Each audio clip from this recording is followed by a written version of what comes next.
Alright guys, this is Tacho here, and we're going to go ahead and do a couple of summons on this banner here, the Choose Your Legend Top 8 Block A. And the reason why is because Hector is a focus unit on this banner, and I'm going to try to stock up on a couple of distant counter fodder so I can make some of my other units a whole lot better. But the real reason why I'm doing this is because the Ike that we're going to get on the upcoming banner is going to really want to have distant counter, so I'm going to try to pull a spare Hector so I can go ahead and feed him off to that Ike that I'm probably going to go ahead and pick the Ike as my freebie summon. We also have this banner here, which I guess we might as well do the free summon on this because I'm not actually going to summon on the banner for real. And we'll summon on red because 3 out of the 4 focus units here happen to be red. So, Shot in the Dark. Alright, and we didn't even get the smoke, so much for that. We did get a Pala though, so that's not bad. Alright, but also, another thing that I'm going to do in this video is I'm going to talk about the stats for the units on the upcoming Brave Heroes banner. They recently updated the game, and the data miners already leaked the update, and we have confirmation on the stats of these new units, and Nintendo Mobile also did the trailer as well. So we know quite a bit about the banners, so let's get started here. I'm going to talk about the stats of each unit. So we're going to start things off with the Ike that's going to be on that banner. He's got 43 HP, 36 attack, 28 speed, 35 defense, and 20 res. So overall, the Ike is really solid. He's got some pretty monster stats. The only thing I'm a little bit concerned about is his speed, because we all know that even though the red sword Ike wasn't necessarily the fastest sword in the game, he still hit a pretty good speed benchmark, which made it tough for his opponents to actually double him. So the only thing I'm concerned about is his speed on this build. Everything else is fantastic. Even though his res is only 20, that doesn't really make too much of a difference to him because he's still going to be able to kick Reinhardt's ass pretty easily thanks to the minus 80% that he's going to do to Dire Thunder's second hit. So overall, the Ike is really good. And as far as his unique skill goes, his A-slot passive is called Steady Breath. And what it says here is, if attacked, he's going to get +4 defense and cooldown charge +1. So essentially, it's kind of like Heavy Blade, that it's speeding up his special trigger. And on top of that, it's going to be giving him +4 defense if he's getting attacked. So this Ike is built to be able to tank hits and bait the opponents. The only thing bad about this, though, is that he doesn't really have distant counter, and he kind of needs that. So you wouldn't really want to run this on Ike, even though it's not a bad skill. It's actually a very good one. It's just that this Ike kind of wants to have distant counter. So feel free to mess around with that skill on a couple of other units, actually, that have built-in distant counter right away, such as Xander and Ryoma would be able to make some pretty cool use of that, actually. So consider that if you want to pass Steady Breath to some of your other units. So overall impressions on Ike, he's very good. He's got some really great stats. Speed is a little bit low, but not really a problem. And res as well is a little bit low, but he makes up for it with the effect of his weapon. So the next unit we're going to talk about is Lin. And pretty much the stats that I showcased in the video where I first talked about these units actually held up. So Lin and Roy have the exact same stats, so there's not too much to say about that. But I'm going to say it again just for the sake of the video. She's got 35 HP, 33 attack, 35 speed, 18 defense, and 28 res. And of course her weapon is going to give her +3 speed right away. So that's very good. She effectively has 38 speed. And when you calculate in the buffs she's going to be getting from Horse Emblem and having +6 to all her stats aside from HP, that's going to be really good, guys. This Lin is fantastic, and I know I've already said that quite a few times when I did my video earlier, but I can't stress it enough. This Lin is going to be fantastic.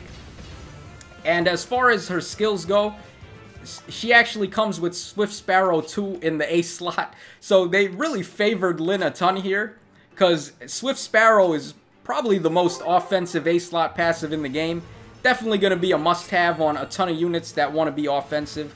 And this Lin is no exception to that. And her C slot passive that I brought up in the other video where I said it was a new one that we hadn't seen yet. It really is. It's called Attack Smoke 3. And what it does is it's going to do -7 attack to foes 2 spaces away from any target that she hits.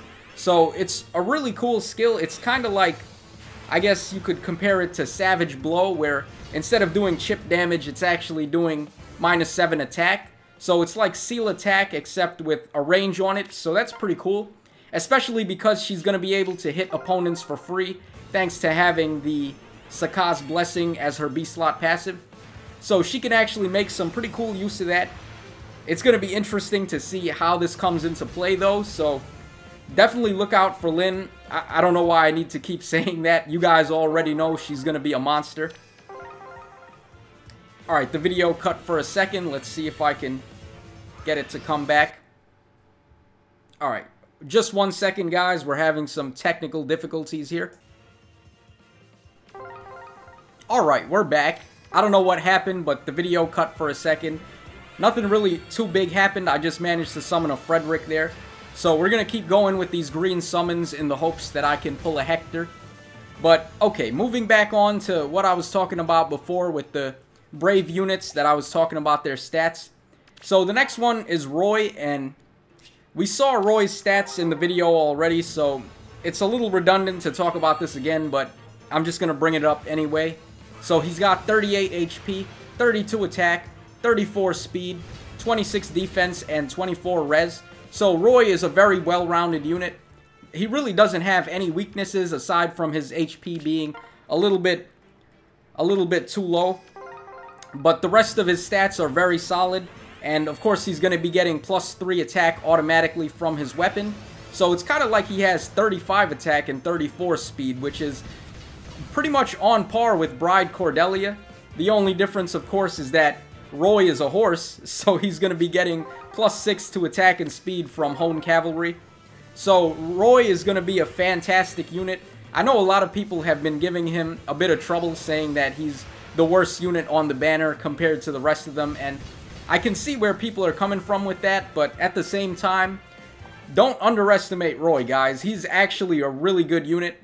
He's going to be able to make really good use of Gale Force, and just the fact that his weapon comes built in with Heavy Blade is so awesome, guys. And +3 attack too. That's another really great passive effect for his weapon to have. So Roy is going to be a spectacular unit. Definitely don't feel bad. If you want to use your freebie summon to get Roy, then there's nothing wrong with that by any means. He's really good. Okay, so we're going to talk about the final unit now, Lucena. I actually have quite a bit to say here. So, Lucena's stats are ridiculous, guys. She's got 41 HP, 34 attack, 36 speed, 27 defense, and 19 res. Okay, so obviously, res is not going to be her strong point, but other than that, everything else there is pretty much above average. She's got really good speed, really nice defense, and really nice attack, and she's getting +3 defense right away from her weapon. So she essentially has 30 base defense. That's insane, guys. Compare this to another really well-rounded unit that we've seen earlier. In terms of Blue Lances, it was Tana, and I gotta say, guys, Lucena is just a better Tana, except the only difference is that Tana can fly and Lucena walks, but that's not even that big a deal. Okay, it looks like my pity bonus was messed up by this Crom here, but that's not too big a deal. He's really good fodder for Aether, so I don't even mind that summon, but we were looking for Hector there, so that kind of throws me off a little bit. So let's get back to the summons. And anyway, going back to Lucena, her weapon is so good, guys. Just having drive attack and drive speed built right into her weapon is unbelievable, man. That's so powerful, especially because she also has drive speed 2 as her passive C skill. So that's +6 speed to any ally 2 spaces away, as long as they're a melee type or they have a physical damage-based weapon. So don't count this Lucena out. I know a lot of people are talking about Ike and Lynn the most, but just like with Roy, actually more so than with Roy, I would say in terms of just nothing but viability, this Lucena looks like the most solid unit on the whole banner. Like, there's just no way that Lucena is not going to be viable. From what I'm seeing here from her stats and her weapon, she is going to be a top tier unit for sure. Alright, we managed to succeed there. We got the first Hector of the day. Hopefully I can get another one, but I'm pretty much good to go now. This Hector is going to be fed to the Brave Banner Ike that I'm going to summon, or that I'm going to use my freebie summon to get. So we're good to go there. I'm really glad that I was able to get my Hector. So let's just keep talking about the stats of these units. So again, Lucena is definitely going to be a viable unit. There's just no way in the universe that Lucena is not going to be good. So if you're on the fence, if you can't actually decide which unit you want to use your free summon on, I would say actually go for Lucena, guys. There's no way Lucena's not going to be good. So you're definitely going to get your money's worth, or I guess your free-to-play money's worth if you use your free summon to get Lucena. Okay, what's up with that? We just pulled a 5-star Raven. Okay, well, that's like the last unit I ever expected to pull here, but that's very good. He's really nice Brave Axe fodder, so I don't even mind that. And we got 3 green orbs here, so we might manage to pull another sneaky Hector before I run out of orbs here. Alright, so I guess I'm pretty much done talking about the stats now. We covered all the stuff that I wanted to talk about with the new units. He's looking for, he kind of wants distant counter instead. So I would say Lin got really heavily favored on this banner. And as far as Ike goes, he's really great as well, but you gotta sacrifice a Hector to get the most out of him. And then Lucena, when it comes to Lucena, she's just all around one of the best units I've ever seen in the game. She's essentially just a Tana that walks with a better weapon. So just wrap your head around that for a second. Lucena is going to be so good, guys. All of these units, I can't even stress it enough. Every last one of these units is going to be fantastic, guys. I can't wait. The banner is coming in just a couple of days, and I'm going to go crazy summoning on it. So, yeah, definitely, guys, good luck to everyone summoning on that banner. I hope you guys manage to summon the units you're looking for there. Okay, we got a 4-star Bowie. I don't really care too much about Bowie. I pulled a really good, be too great on a mage, but because Bowie focuses more on defense, it's not bad on him.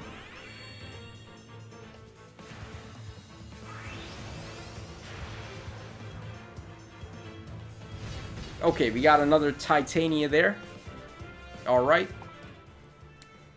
Hopefully that's foreshadowing to all of the Ikes that I'm going to pull when I do my summons on the upcoming banner. But we've got 25 orbs left. Maybe we can get one more Hector before I run out, but I already managed to pull the Hector that I was looking for, so I'm going to be able to feed him into the Brave Heroes Ike. Alright, we got a Barst there. Very good fodder. He's got Spur Attack 3 and Reposition. Alright, so we're going to keep summoning. Let's see if we can get the second Hector of the day. Okay, we actually did. Alright, well, that's a big success for me. I managed to pull 2 Hectors today. So we're living the life. And we pulled a couple of other 5 stars as well. So we're doing really good. Alright, I'm not going to expand. I'm going to sell some units. So let's see here. Alright, I'm just going to send home... Let's send home Bowie, and let's send home Arthur and Titania as well. And let's go ahead and send home Elliewood too. I don't really need those guys. So I'm going to be able to do the final 3 summons, and we're going to call it a day. Alright, so let's get in there. Okay, well, three of the summons we can do here are going to be green. So let's get right into it. Alright, no smoke on that one, so it's going to be a 3-star. And we got a Frederick. He's okay. He's got Fortified Defense, which is not bad. He also has Wings of Mercy. Alright, the second to last summon. Can we pull a 3rd Hector? That would be the best thing ever, but I don't know if my luck is going to hold out. We pulled quite a bunch of 5 stars, actually. The Raven, I was not expecting to get at all. And the Crom, of course, the Crom was pretty cool, too. I'll be able to give Aether to somebody. Alright, but we got the smoke there. Can we get a 3rd Hector, guys? Alright, we got a 4-star Barst to finish it off. Alright, we did really good, though. I'm definitely not complaining about the summons today. We got 2 Hectors, and we got a 5-star Crom and a 5-star Raven. So that's going to wrap up the video, guys. Hope you enjoyed it, and as always, this is Tacho signing out, so cheers, have a great day, and I hope to see you again next time.